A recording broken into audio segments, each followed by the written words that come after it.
ನಮಸ್ಕಾರ ಆತ್ಮೀಯರೇ, media house ಕನ್ನಡಗೆ ಸ್ವಾಗತ. ಡಿಕೆ ಶಿವಕುಮಾರ್ ಸಿಎಂ ಆಗಿದ್ದು ಒಂದೊಂದೇ ಲೂಪ್ ಹೋಲ್ಗಳನ್ನ ಬಂದ್ ಮಾಡ್ತಿದ್ದಾರೆ.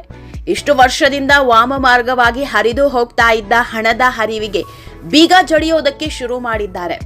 ಗ್ಯಾರಂಟಿ ಯೋಜನೆ ಬಂದ ಮೇಲೆ ಸರ್ಕಾರದ ಬೊಕ್ಕಸ ಖಾಲಿಯಾಗಿದೆ. ಗ್ಯಾರಂಟಿ ಯೋಜನೆಗಳಿಗೆ 3.25% ಹಣ ಹೋಗ್ತಾ ಇದೆ.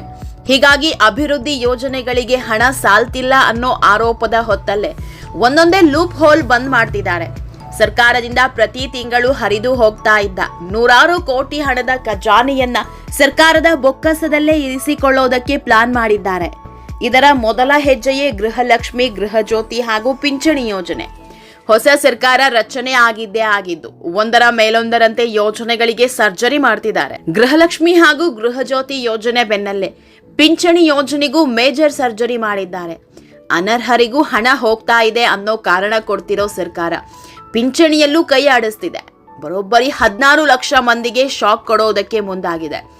ಇದರಿಂದಾಗಿ ವೃದ್ಧಾಪ್ಯ ವೇತನ, ವಿಧವಾ ವೇತನ ಸೇರಿದಂತೆ ಲಕ್ಷಾಂತರ ಮಂದಿಯ ಕಾಸಿಗೆ ಬ್ರೇಕ್ ಬೀಳಲಿದೆ. ಇದೆಲ್ಲದರ ಬಗ್ಗೆ ಇವತ್ತಿನ ವಿಡಿಯೋದಲ್ಲಿ ಹೇಳ್ತಾ ಹೋಗ್ತೀವಿ. ಅದಕ್ಕೂ ಮೊದಲು ನೀವಿನ್ನೂ ನಮ್ಮ ಚಾನೆಲ್ನ ಸಬ್ಸ್ಕ್ರೈಬ್ ಮಾಡಿಲ್ಲ ಅಂದರೆ ಮಿಸ್ ಮಾಡಬೇಡಿ, ಈಗಲೇ ಸಬ್ಸ್ಕ್ರೈಬ್ ಮಾಡಿ. ಈ ವಿಡಿಯೋನ ಕೊನೆವರೆಗೂ ನೋಡಿ, ನಿಮ್ಮ ಅನಿಸಿಕೆಗಳನ್ನು ಕಾಮೆಂಟ್ ಮಾಡಿ. ಆತ್ಮೀಯರೇ, ಗೃಹಲಕ್ಷ್ಮಿ ಯೋಜನೆಯ ಗೊಂದಲವೇ ಇನ್ನೂ ಬಗೆಹರಿದಿಲ್ಲ. ಸರ್ಕಾರದ ನಿರ್ಧಾರಕ್ಕೆ ಗೃಹಲಕ್ಷ್ಮಿಯರು ವಿರೋಧ ವ್ಯಕ್ತಪಡಿಸ್ತಾ ಇದ್ದಾರೆ. ಯಾಕಂದ್ರೆ ಹೊಸದಾಗಿ ಅರ್ಜಿ ಹಾಕಿದ್ರೆ ಮಾತ್ರ ಇನ್ಮೇಲೆ ಪ್ರತಿ ತಿಂಗಳು 2,000 ಕೊಡ್ತೀವಿ ಅಂತ ಸರ್ಕಾರ ಹೇಳ್ತಾ ಇದೆ. ಸರ್ಕಾರದ ಈ ನಿರ್ಧಾರಕ್ಕೆ ಹೆಣ್ಮಕ್ಳು ಆಕ್ರೋಶ ವ್ಯಕ್ತಪಡಿಸ್ತಿದ್ದಾರೆ. ಕೂಲಿ ನಾಲಿ ಮಾಡೋರೆಲ್ಲ ಅರ್ಜಿ ಸಲ್ಲಿಸೋದಕ್ಕೆ ದಿನವಿಡೀ ಕಾದು ನಿಲ್ಲಬೇಕಾ? ಒಂದು ದಿನದ ಸಂಪಾದನೆ ಹೋದ್ರೆ ನಮ್ಮ ಬದುಕಿಗೆ ಹೊಡೆತ ಬೀಳೋದು. ಇಷ್ಟು ದಿನ ಸಿದ್ದರಾಮಯ್ಯ ಸರ್ಕಾರ ಇದ್ದಾಗ ಹಣ ನೀಡಿರ್ಲಿಲ್ವಾ? ಅದೇ ರೀತಿ ಈಗಲೂ ಎಲ್ಲರಿಗೂ ಹಣ ಕೊಡಿ. ಒಂದು ವೇಳೆ ಫಲಾನುಭವಿಗಳು ಅಲ್ಲದವರು ಕೂಡ ಇದರ ಉಪಯೋಗ ಪಡೀತಿದ್ದಾರೆ ಅನ್ನೋದಾದ್ರೆ ಅಂತವರನ್ನ ಗುರುತಿಸೋ ಕೆಲಸ ಮಾಡಿ. ಅದನ್ನ ಬಿಟ್ಟು ಎಲ್ಲರಿಗೂ ಯಾಕೆ ತೊಂದರೆ ಕೊಡ್ತಿದ್ದೀರಾ ಅಂತಿದ್ದಾರೆ. ಆದ್ರೆ ಸರ್ಕಾರ ಮಾತ್ರ ಇಟ್ಟ ಹೆಜ್ಜೆ ಹಿಂದಿಟ್ಟಿಲ್ಲ. ಈಗಾಗಲೇ 3 ಲಕ್ಷಕ್ಕೂ ಹೆಚ್ಚು ಗೃಹಲಕ್ಷ್ಮಿಯರನ್ನ ಲಿಸ್ಟ್ನಿಂದ ಹೊರ ಹಾಕಿದ್ದಾರೆ ಅನ್ನೋ ಮಾಹಿತಿ ಇದೆ. ಇದೀಗ ಈ ಅರ್ಜಿ ಸಲ್ಲಿಕೆ ಬಳಿಕ ಮತ್ತೆಷ್ಟು ಜನ ಹೊರ ಹೋಗ್ತಾರೋ ಒಂದೂ ಗೊತ್ತಿಲ್ಲ. ಈ ಎಲ್ಲ ಗೊಂದಲ ನಡೀತಾ ಇರೋ ಹೊತ್ತಲ್ಲೇ ಪಿಂಚಣಿಗೂ ಕೈ ಹಾಕಿದ್ದಾರೆ.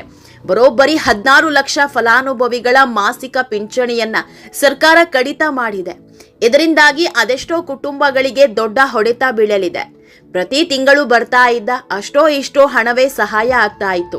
ಔಷಧಿ ಖರೀದಿಗೋ, ದಿನಸಿ ವಸ್ತುಗಳಿಗೋ ಅಥವಾ ಮನೆ ಬಳಕೆಗೋ ಈ ಹಣವನ್ನ ಬಳಸ್ತಾ ಇದ್ರು. ಆದ್ರೆ ಈಗ ಈ ಹಣಕ್ಕೂ ಸರ್ಕಾರ ಬ್ರೇಕ್ ಹಾಕ್ತಿದ್ದಾರೆ. ಈ ಪಿಂಚಣಿ ಯೋಜನೆಯಲ್ಲಿ 16 ಲಕ್ಷ ಮಂದಿಯನ್ನ ಕೈ ಬಿಡುತ್ತಿರೋದಕ್ಕೂ ಸರ್ಕಾರ ಒಂದಿಷ್ಟು ಕಾರಣ ಕೊಟ್ಟಿದೆ. ಯಾವ ಕಾರಣಕ್ಕೆ 16 ಲಕ್ಷ ಮಂದಿಯನ್ನ ಈ ಯೋಜನೆಯಿಂದ ಕೈ ಬಿಟ್ಟಿದ್ದೇವೆ ಅನ್ನೋದಕ್ಕೂ ಸಮರ್ಥನೆ ನೀಡಿದೆ. ಅದೇನು ಅಂದ್ರೆ, ಮೊದಲನೆಯದ್ದು ಅರ್ಜಿಯಲ್ಲಿ ನೀಡಿದ್ದ ವಿಳಾಸದಲ್ಲಿರದ 2.21 ಲಕ್ಷ ಜನ ಪಿಂಚಣಿ ಯೋಜನೆಗೆ ಅರ್ಜಿ ಸಲ್ಲಿಸುವಾಗ ಯಾವುದೋ ಒಂದು ಅಡ್ರೆಸ್ ಕೊಟ್ಟಿರ್ತಾರೆ. ಅದು ಬಾಡಿಗೆ ಮನೆಯೋ ಅಥವಾ ಸ್ವಂತ ಮನೆಯೋ ಗೊತ್ತಿಲ್ಲ. ಒಂದು ಅಡ್ರೆಸ್ನ ಮಾಹಿತಿ ಕೊಟ್ಟು ಪಿಂಚಣಿ ಯೋಜನೆಯ ಲಾಭ ಪಡಿತಾ ಇರ್ತಾರೆ. ಆದ್ರೀಗ ಅವರನ್ನ ಸರ್ಕಾರ ಸಂಪರ್ಕ ಮಾಡೋದಕ್ಕೆ ನೋಡಿದಾಗ ಸುಮಾರು 2,20,000 ಮಂದಿ ಕಣ್ಮರೆಯಾಗಿದ್ದಾರೆ. ಎಲ್ಲಿದ್ದಾರೆ, ಯಾವ ಅಡ್ರೆಸ್ ನಲ್ಲಿದ್ದಾರೆ ಅನ್ನೋದೇ ಗೊತ್ತಾಗ್ತಿಲ್ಲ. ಒಂದು ವೇಳೆ ಜಾಗ ಬದಲಿಸಿದ್ದೇ ಆದಲ್ಲಿ ತಾವು ನೀಡಿದ್ದ ವಿಳಾಸವನ್ನು ಸಹ ಬದಲಿಸಬೇಕು. ಆದ್ರೆ ಈ ಕೆಲಸ ಆಗಿಲ್ಲ. 2 ಲಕ್ಷ ಮಂದಿಯನ್ನ ಇದೇ ಕಾರಣ ನೀಡಿ ಯೋಜನೆಯಿಂದ ಕೈ ಬಿಟ್ಟಿದ್ದಾರೆ. ಇನ್ನು ಎರಡನೇ ಕಾರಣ, ಆದಾಯ ಪ್ರಮಾಣ ಪತ್ರ ಸಲ್ಲಿಸದ 45,853 ಜನ. ಪಿಂಚಣಿ ಯೋಜನೆ ಅನ್ನೋದು ಬಡವರ ಅನುಕೂಲಕ್ಕಾಗಿ ಮಾಡಿದ ಯೋಜನೆ.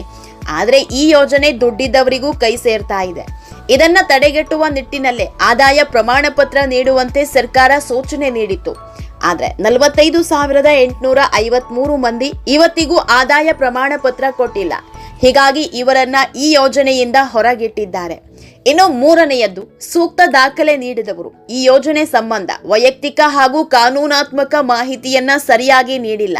ಜೊತೆಗೆ ದಾಖಲೆಯನ್ನು ಒದಗಿಸಿಲ್ಲ ಅನ್ನೋ ಕಾರಣಕ್ಕೆ 13,23,932 ಜನ ಈ ಯೋಜನೆಯಿಂದ ಹೊರ ಹೋಗುವಂತಾಗಿದೆ. ಇನ್ನು ನಾಲ್ಕನೆಯದ್ದು, ನಕಲಿ ಪ್ರಮಾಣ ಪತ್ರ ನೀಡಿ ಪಿಂಚಣಿ ಯೋಜನೆಯ ಲಾಭ ಪಡೆಯುತ್ತಿರೋದು. ಕೊನೆಯದಾಗಿ ಐದನೆಯದ್ದು, 60 ವರ್ಷ ಆಗೋದಿಕ್ಕೂ ಮೊದಲೇ ತಪ್ಪು ಮಾಹಿತಿ ನೀಡಿ ವೃದ್ಧಾಪ್ಯ ವೇತನ ಪಡಿತಿರೋದು. ಹೀಗೆ ಯಾವೆಲ್ಲ ವಾಮ ಮಾರ್ಗದಲ್ಲಿ ಹಣ ಪಡಿತಾ ಇದ್ರು ಅವರಿಗೆಲ್ಲ ಇನ್ಮೇಲೆ ನಯಾ ಪೈಸೆಯೂ ಬರೋದಿಲ್ಲ. ಆತ್ಮೀಯರೇ, ರಾಜ್ಯದಲ್ಲಿ ಒಟ್ಟು 82,71,000 ಪಿಂಚಣಿ ಫಲಾನುಭವಿಗಳಿದ್ದಾರೆ. ಅವರಲ್ಲಿ ಈಗ 16 ಲಕ್ಷ ಮಂದಿಯನ್ನ ಪಿಂಚಣಿಯಿಂದ ಸರ್ಕಾರ ಕೈಬಿಟ್ಟಿದೆ. ಕಳೆದ 3 ತಿಂಗಳಿನಿಂದಲೇ 16 ಲಕ್ಷ ಜನರಿಗೆ ಪಿಂಚಣಿ ಬರ್ತಾ ಇಲ್ಲ. ಈ ಪಿಂಚಣಿ ಯೋಜನೆಗಳಿಗೆ ಸರ್ಕಾರ ಪ್ರತಿ ತಿಂಗಳು 400 ಕೋಟಿ ಖರ್ಚು ಮಾಡ್ತಾ ಇದೆ. ಇದೀಗ 16 ಲಕ್ಷ ಮಂದಿಯನ್ನ ಕೈಬಿಟ್ಟಿದ್ರಿಂದ 150 ಕೋಟಿ ಹಣ ಸರ್ಕಾರದ ಬೊಕ್ಕಸದಲ್ಲೇ ಉಳಿಯಲಿದೆ.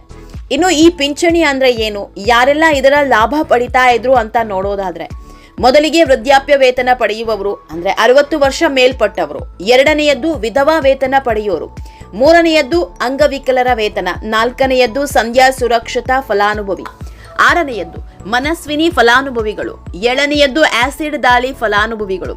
ಹೀಗೆ ಸುಮಾರು ಮಂದಿ ಈ ಯೋಜನೆಯ ಲಾಭ ಪಡಿತಿದ್ರು. ಅವರಿಗೆಲ್ಲ ಸರ್ಕಾರ ಈಗ ಶಾಕ್ ಕೊಟ್ಟಿದೆ. ಆತ್ಮೀಯರೇ, ಈ ವಿಡಿಯೋ ನಿಮಗೆ ಇಷ್ಟವಾದಲ್ಲಿ ಲೈಕ್ ಮಾಡಿ, ಶೇರ್ ಮಾಡಿ, ಕಾಮೆಂಟ್ ಮಾಡಿ. ಇನ್ನೂ ನಮ್ಮ ಚಾನೆಲ್ನ ಸಬ್ಸ್ಕ್ರೈಬ್ ಮಾಡಿಲ್ಲ ಅಂದ್ರೆ ಮಿಸ್ ಮಾಡಬೇಡಿ, ಈಗಲೇ ಸಬ್ಸ್ಕ್ರೈಬ್ ಮಾಡಿ.